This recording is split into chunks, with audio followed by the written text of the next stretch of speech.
What is up? Welcome to another episode of Maximilian Must Know.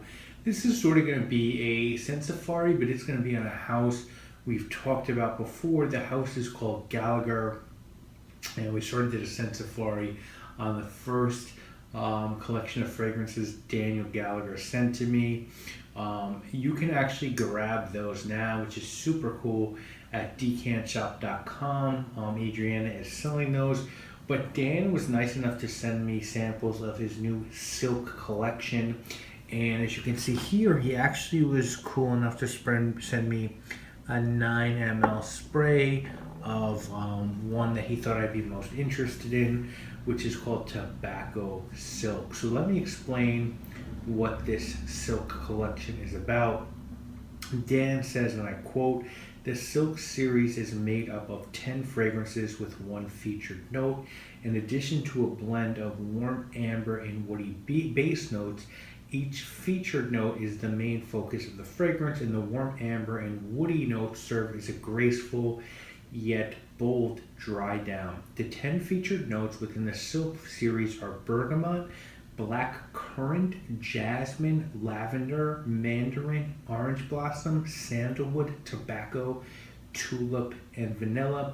Simplicity is the beauty behind the Silk series and what it presents you with the ability to combine or layer 2 or more simplistic yet unique fragrances.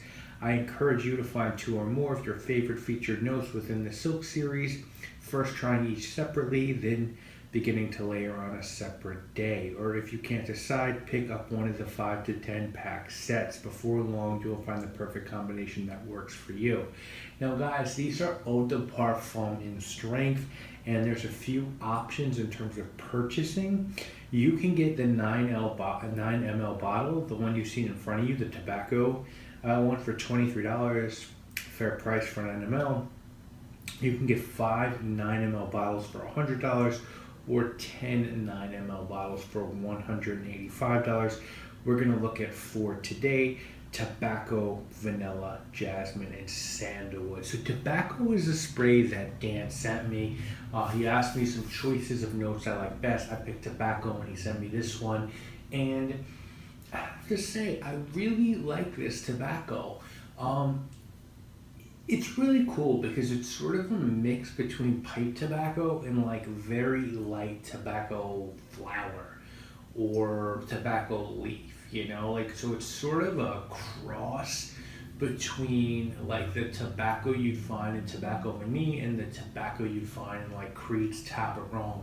It's light, it's got sort of vanillic nuances to it, but it's also layered on a vanilla and an amber and musk base. It's actually very, very nice. I really do like this one, and we're going to talk about the other 3, but I have to be honest, I was very skeptical when Dan sent this to me. I was sort of like, okay, I've seen what you could do, you know, now it sort of just seems like you're doing a one note thing. All right, fine, I'll check it out. I don't know if I'm going to necessarily want to do a video on this. No, these are really good fragrances, and the tobacco is a really nice, smooth tobacco. So the next one is Jasmine I want to talk to you guys about, and Jasmine is a note that I never talk about. You guys never hear me talk about Jasmine, because Jasmine to me is either too indolic and too animalic and just funky, or it's too cartoonish. You know what I'm saying? It's like that jasmine that you smell when you get jasmine rice. This is a very clean, nice jasmine. It's not jasmine rice jasmine. It literally smells like jasmine from a flower, and it's got a little bit of amber and a little bit of musk, and this is a jasmine I'd actually wear. Would I buy it? No, because I just don't like jasmine enough. But I was really impressed by this one. I think the whatever note or material Dan is using to get this jasmine is really, really good. And for a jasmine fragrance, I really like this one. And again, the reason I'm talking about it is because I don't talk about jasmine fragrances often. The next one I want to talk to you guys about is called Sandalwood Silk, and I picked this one because I do like it. but I think this one could have been done a little bit better. I don't think the sandalwood is particularly of an extremely high quality.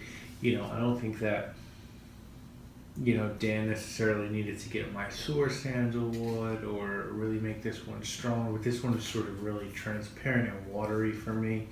And I get maybe that's what he was going for with this one. I wouldn't understand that, but there's I smelled all of these and I tested all of these, mandarin and orange blossom, black currant, and there's a quality to all these that I really am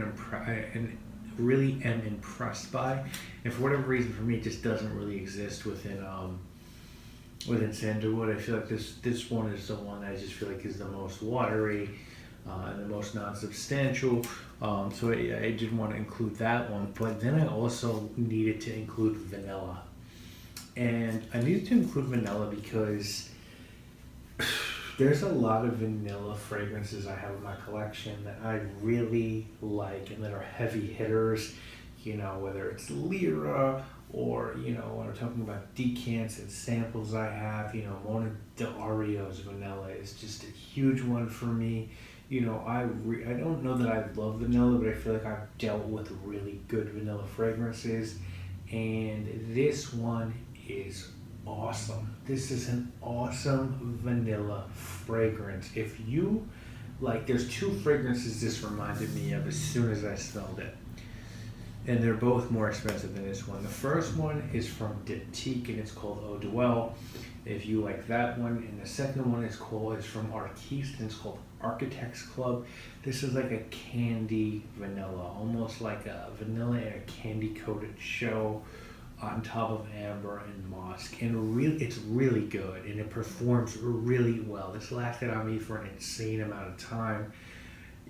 Dan did a really good job with the second collection, even though if you just look at what he's doing in terms of single notes basically on top of a base, you might think there's some sort of